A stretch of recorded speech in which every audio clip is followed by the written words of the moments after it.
Hello, I'm John Robertson, and this is a study of the book of Acts, chapter 27. Previously, in our study of the book of Acts, chapter 26, we found the Apostle Paul giving his fifth defense from Acts chapter 22 on through chapter 26. So the final one, he stands before King Agrippa. And there was a very critical word that we saw in that text that really helped us to understand where Paul had been and his understanding of where his Jewish accusers are currently. And that is the word thought. I thought to do many things contrary to the name of Jesus Christ, Paul would say at Acts chapter 26 and verse 9. And that word thought there has to do with one's opinions, what appears to be correct to an individual, what feels to be right, what they believe to do what is right. It's their personal conscience. But that conscience was not trained by truth or facts or eyewitnesses or the law. It was simply trained by some I think so's. And so Paul acknowledges that, and he understands that's where his Jewish accusers were as well. And so he makes his defense before King Agrippa, and he makes some very clear statements about where he had been and what he had experienced in seeing Christ on the road to Damascus. And he puts all of this before King Agrippa in the hearing of all the other magistrates. And remember what we said, it was a most fascinating case because Paul puts King Agrippa on the spot. King Agrippa is an expert in all Jewish matters and their religion, and he knows the prophets. He knows everything that was said about Jesus Christ in the Old Testament. He knows everything that happened to Jesus of Nazareth while living in this life. Paul is challenging him to confess his faith in him. And so he puts all the facts before Agrippa, and Agrippa then becomes a case study like all of the others before him in this book. It's been a fantastic study of seeing how people respond to truth, to facts, to reality, to the law. And for the most part, we have seen that most people would rather live a life of lies, a life that ignores eyewitness testimony, a life that ignores the obvious, and living in delusion. And that seems to be the idea of ignorance is bliss. And so Paul puts all this before King Agrippa, and we remember his words at Acts 26 and verse 28 when the king said to Paul, "You almost persuade me to be a Christian." And it's unfortunate that he made that choice to not become a Christian, but it is there as a historical record that illustrates how it is that most people are. They see the facts, maybe, but they're not going to accept them because that would mean many changes in life, and most are not willing to do that. So we ended all of those defenses, the five defenses that Paul gave through chapter 22 through 26. And I just personally note that not one person, at least on record, as Paul is giving this defense before these great magistrates and before this great crowd of Jewish people, not one person acknowledged that they were wrong, acknowledged the facts, acknowledged the truth, acknowledged the law, acknowledged the eyewitness testimony, acknowledged reality. They chose to stay where they were in their own opinions, feelings, and I think so's. It's a shame, but that's the world we live in today. Now, we move to Acts chapter 27, and from my perspective, this is one of the most fascinating chapters to read and study in the Bible. I've always thought that it would make a good movie. Of course, I'm sure that if it has been done, I'm sure it probably has been done. It's probably butchered like most other religious movies that are made from the Bible. But it makes for a great study, and I look forward to reading through this with you and talking about this. Now, let's get to it. Acts chapter 27, verse 1, we read there, "And when it was determined that we should sail for Italy, they delivered Paul and certain other prisoners to a centurion named Julius of the Augustan band." Okay, so a centurion is a commander of 100 men, and this one's name is given, he is Julius, and he is of the Augustan band. Now, these bands were made up of Roman citizens, and one of the 10 divisions, the Augustan band, was one of the 10 divisions of a Roman legion consisting of 600 or 300, anywhere from 300 to 600 men. And so it would have been one of the 10 Roman legions for this geographic area. And just for grins, a legion is the major unit of the Roman army consisting of anywhere from 3,000 to 6,000 infantry men and 100 to 200 cavalry men. So it was a large group, and Paul is turned over to them after all has been done and said with his trials. And so remember, he appeals to Caesar, and so he's going to go to Rome, to Italy, just as God said he would. So we move to verse 2. And embarking in a ship of Adritium, which was about to sail into the places on the coast of Asia, we put to sea, Aristarchus, a Macedonian of Thessalonica, being with us. And the next day we touched at Sidon, and Julius treated Paul kindly and gave him leave to go into his friends and refresh himself. So Adritium is an important seaport located on the northwest coast of the Roman province of Asia, at the head of the Gulf of Adritium, facing the island of Lesbos. And at Acts 19, verse 29, we learned a little bit about Aristarchus there. He's one that was apprehended by the angry mob in Ephesus, as you remember, and he is a traveling companion of Paul's.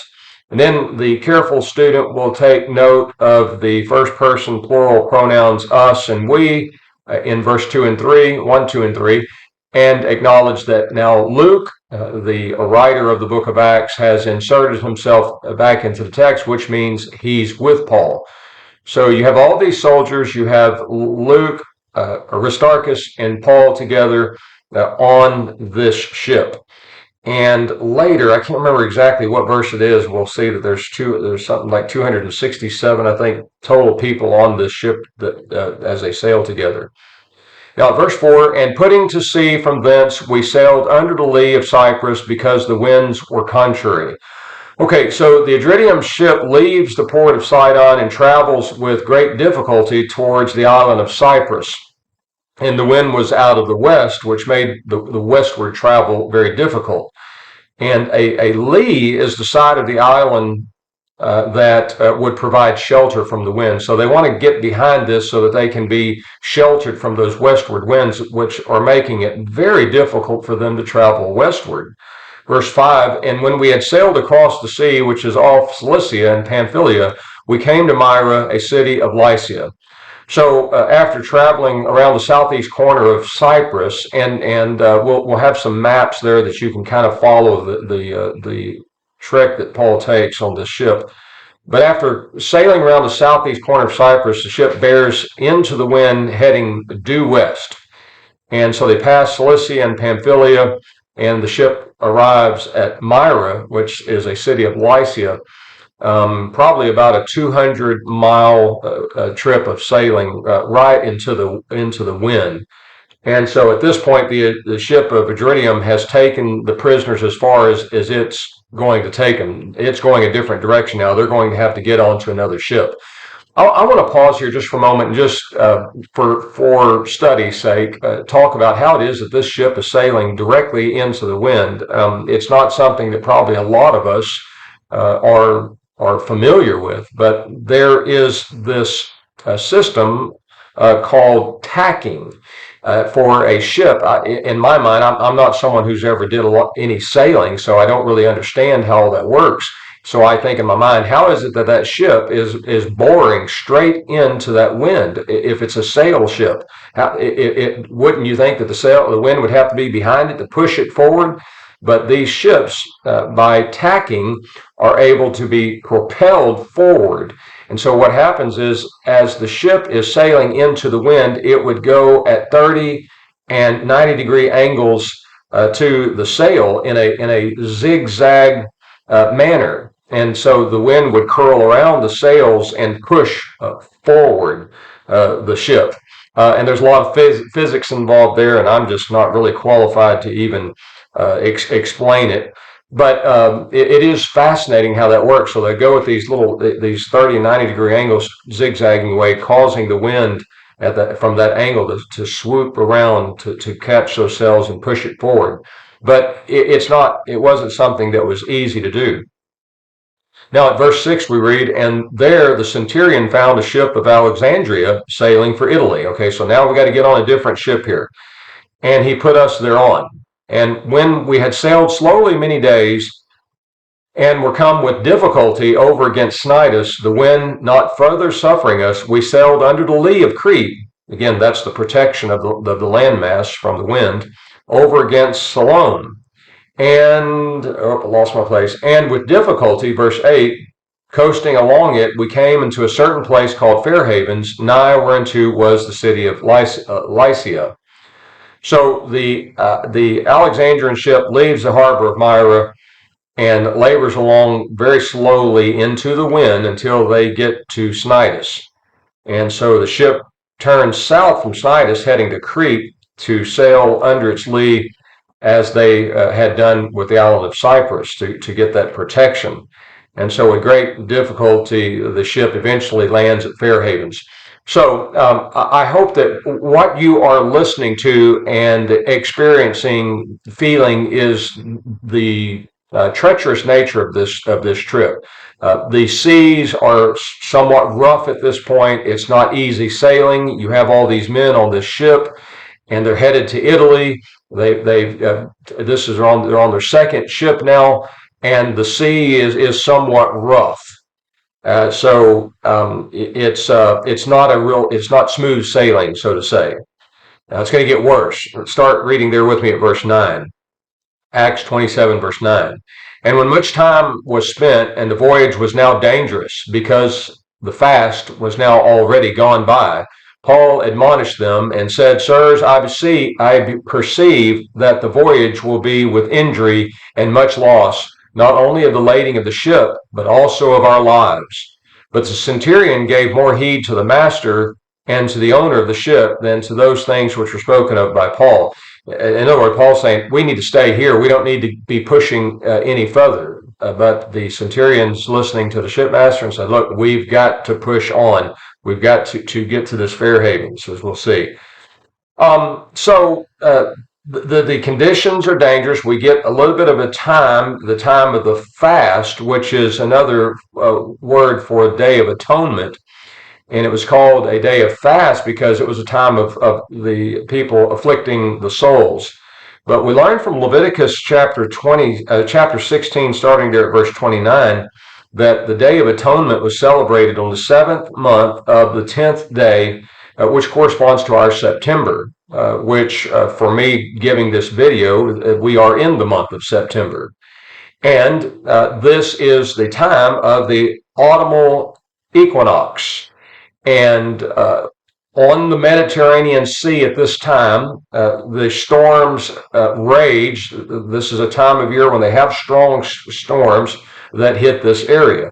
And apparently, the ship that Paul is on is experiencing some of these strong storms. And so you have 276 men aboard this ship, and they now find themselves on the Mediterranean Sea at the worst time of the year. So we continue reading there at verse 12. And because the haven was not commodious to winter in, the more part advised to put to sea from thence, if by any means they should reach Phoenix and winter there, which is a haven of Crete, looking northeast and southeast. The idea of something being not commodious is not suitable, and why they concluded that, I'm just kind of not sure about it. Was it the case that it was unsuitable because the dock, the port, was not large enough to handle this ship? I don't know. Was it the fact that there would be no accommodations for prisoners there, or no accommodations for this many men at this port? I don't know. It doesn't say, but the shipmaster and the centurion or the men on board are determined to reach Phoenix. So we can keep reading there at verse 13. And when the south wind blew softly, supposing that they had obtained their purpose, they weighed anchor and sailed along creek close and short. Okay, the wind's kind of subsided a little bit. The storm seems to be calming. Maybe it's going to be okay. Let's go. This is our time to go. Verse 14. But after no long time there beat down from it a tempestuous wind, which is called Eureliquo. And when the ship was caught and could not face the wind, we gave way to it and were driven. So this tempestuous or violent wind, known as Eureliquo, that's a hard word to say. I want to read to you what the International Bible Encyclopedia has to say about this wind. It says, it's a wind blowing off Mount Ida across the open bay of Messeria on the southern coast of Crete. Ramsay comments that it was typical of that area for a gentle southerly wind to shift to a violent northerly wind. Okay, so it's a wind that people are familiar with in this area. And it becomes so violent that they have no choice but to let the wind take them to wherever it's going to take them. So they gave up, trying to tack into the wind. Verse 16, and running under the lee of a small island called Cauda, we were able with difficulty to secure the boat. And when they had hoisted it up, they used helps undergirding the ship, and fearing lest they should be cast upon the Syrtis, they lowered the gear and so were driven. So the ship is being driven by the wind as far south as Cauda, which is a small island about 50 miles south of Phoenix. And the captain takes advantage of the small island, again, using the island, the landmass, as a way of blocking the wind, and they secure the boat, which obviously is a small lifeboat that's on the side of the ship, and so they pull it up. It apparently had been on the side the whole time, maybe banging against the ship. But they're so confident that they would make it to Phoenix from Fairhavens that they had never pulled up that boat. So now was the time to do so because it's beating the boat to death, and so they see that the integrity of the ship is beginning to be breached, and so they undergird it. That is, they take these cables. You imagine this wooden plank ship that goes down, and the planks are starting to loose. So all the ships at this time would carry these undergirding cables, and they'd wrap these cables around it and pull it tight just to hold the ship together so it doesn't fall all apart. Their fear was that they would strike the Syrtis, which was a wide but very shallow gulf whose danger to sailors was legendary. It had to do with very shallow, rocky, and quicksands where you get stuck there and you're done. And so they lower the gear, that is the tackle or the mast of the ship or sail, and pretty much, the vertical pole that's the main sail pole. They lower that and they pretty much say, let the wind take us where we're going to, because we're not going to be able to fight it. Now, in verse 18, again, this is a very dangerous situation for them. They're on the open seas, and they don't have any control over the ship. It's a very scary situation. And remember, Paul's going to Rome because he appealed to Caesar because he wasn't getting a fair trial there in Judea. So here he goes. And I think about this as we're reading through here. There is just nothing easy in life, is there? You think Paul's going to go. God promised him, you're going to go to Italy. You're going to go to Rome and testify of my name there to Caesar. And you'd think that things would be easy, but no, it's not going to be that way. We're going to see as we go further through here that it's just the way it is. And we think about life itself. You may have goals and plans in order to get there, but over time you realize there's just nothing easy in life. There are always going to be trials and tribulations. Verse 18, chapter 27, verse 18. And as we labored exceedingly with the storm, the next day they began to throw the freight overboard. Now, this freight is their furniture, the equipment, baggage, luggage, and the gear of the ship. So this has become a situation of dire straits. We've got to throw everything overboard, lighten the ship as much as possible. Verse 19, and the third day they cast out with their own hands the tackling of the ship. And when neither sun nor stars shone upon us for many days, and no small tempest lay on us, all hope that we should be saved was now taken away. Okay, again, you can only imagine being on the ship. They're throwing things overboard. It's dark. They can't see the sun, the stars, the moon. They can't see anything. They have no idea where they're at. The wind is just beating on them, and it doesn't look like we're going to make it. All hope is lost. Verse 21, and when they had been long without food, then Paul stood forth in the midst of them and said, Sirs, you should have listened to me and not have set sail from Crete and have gotten this injury and loss. And now I exhort you to be of good cheer, for there shall be no loss of life among you, but only the ship. For there stood by me this night an angel of God, whose I am, whom also I serve, saying, Fear not, Paul, you must stand before Caesar. And lo, God has granted you all them that sail with you. Wherefore, sirs, be of good cheer, for I believe God, that it shall be even so as it has been spoken unto me. But we must be cast upon a certain island. So I find this fascinating. Imagine, here you are, they had been long without food. They're hungry, they're exhausted, they've lost hope. And now Paul stands before them and gives them this first ray of hope that they might have something to cling on to. Remember, you have 276 men aboard this ship. And Paul says, I believe God. He's told me this night through an angel that none of us are going to lose our lives. I believe God. The question is, do you believe God? And so these people's faith in God would be put to the test here on this dangerous trip. Now we go to verse 27. But when the 14th night was come, and as we were driven to and fro in the sea of Adria, about midnight the sailors surmised that they were drawing near some country. And they sounded and found 20 fathoms, and after a little space they sounded again and found 15 fathoms. And fearing lest haply we should be cast ashore on rocky ground, they let go the 4 anchors of the stern and wished for the day. Okay, so you've got 14 days likely from the time in which they had pushed away from Crete is what's under consideration. The Sea of Adria was the Adriatic Sea located due west of Macedonia and apparently stretched out on out as far as the island of Malta. And so the sailors are using a system known as sounding to determine the depth of water that they're sailing in. And so it'd be this long cord with lead weight of some or a giant rock on the end of it, and they drop it down and they take measures. And so the first measure, they find 20 fathoms. So if 1 fathom equals 6 foot, then we know that 20 fathoms would be 120 feet deep. All right, they go a little ways further and they take another measurement. Now it's 15 fathom, which is 90 feet deep. So they've gone from 120 feet deep to 90 feet deep. In their mind, we are about to hit some landmass. We don't see anything. We're just wishing and hoping for the day to come. So they throw out the anchors and let's see what happens.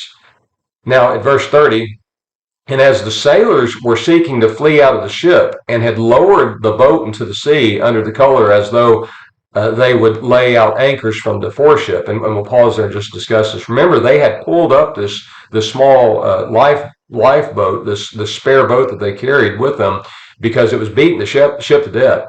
And now the sailors are lowering that same boat back down into the water, and they're doing this under the guise of laying out anchors. We're going to let this down. We're going to go lay the anchors out. But that wasn't their intention at all. They're wanting to get off this.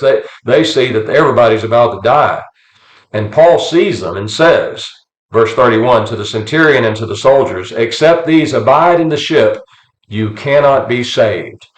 Now, I want to discuss this phrase for a few moments in our study. I think it's a fascinating statement and one that bears a lot of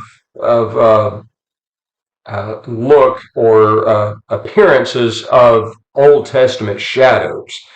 So let's talk about this for a moment. Now, the first thing that comes to mind as Paul makes this statement, one may think to themselves, look, if God intended for Paul to make it to Rome. He promised him, and he promises everybody, nobody's going to be harmed. Why didn't he have Paul just go to the front of the ship and wave his hands over the sea and calm it, and then have the ship just sail smoothly to Italy? Why didn't he just miraculously push them to the shoreline? Why go through all these things? And the only answer to that is, as I thought, was the Isaiah 55 verse 8. God's ways are not man's ways.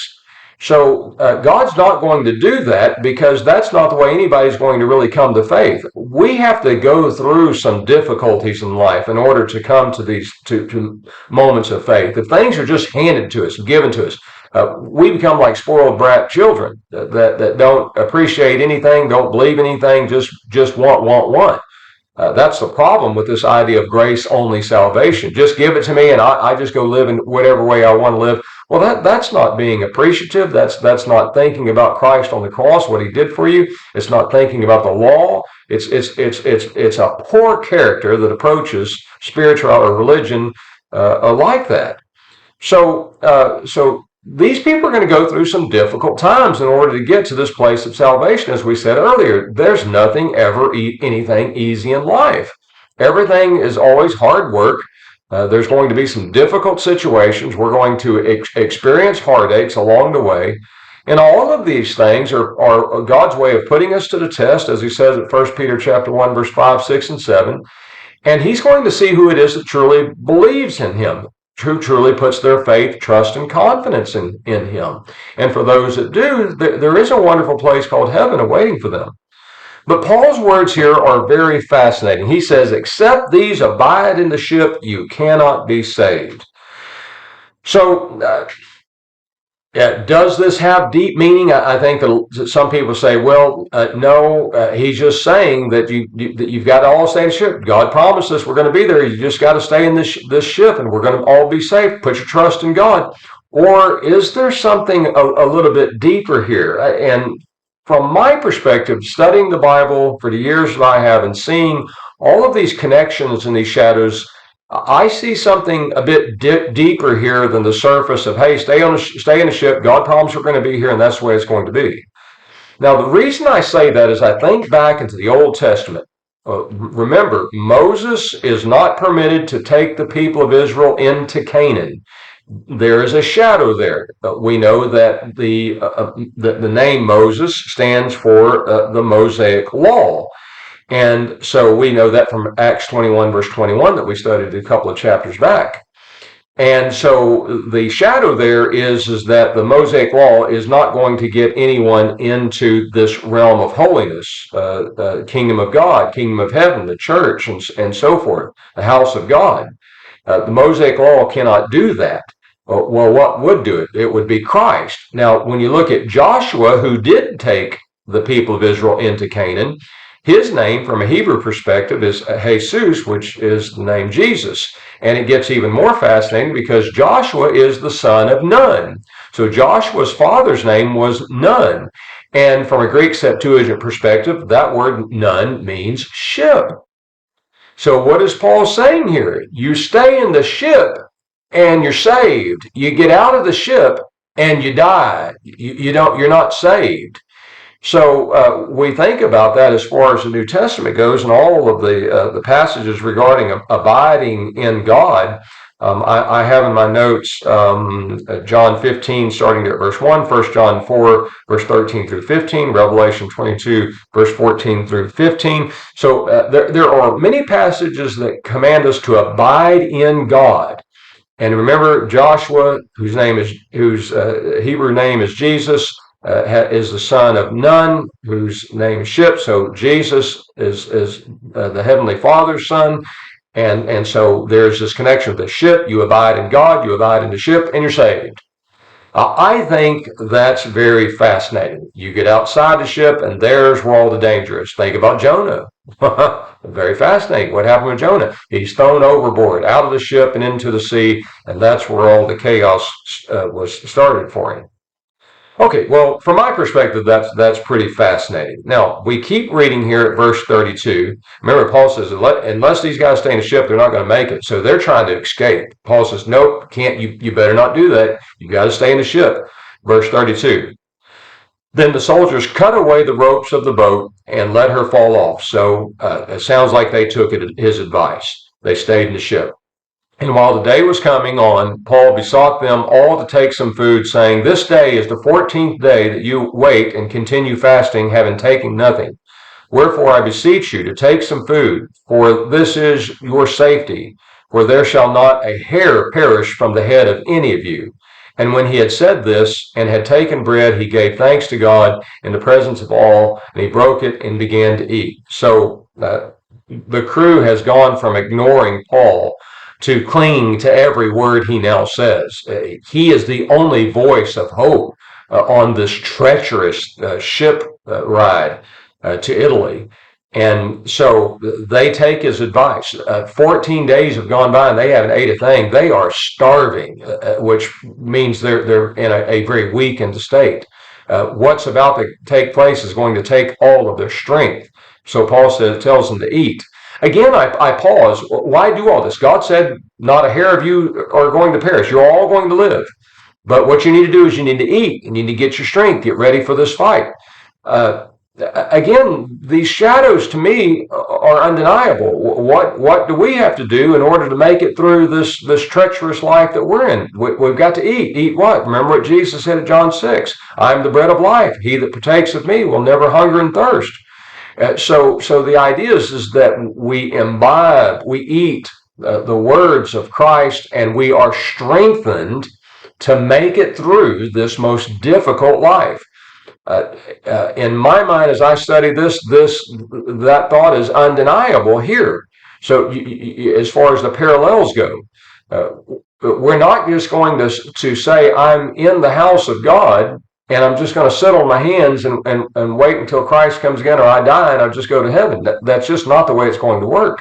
We're going to have to do some things. We have to do some works, as James would say at James chapter 2, as Paul would say at Ephesians chapter 2 and verse 8 and 9. This is how God created us for good works. So in order to make it, we're going to have to strengthen ourselves. We got to eat. We have to imbibe of the words of God.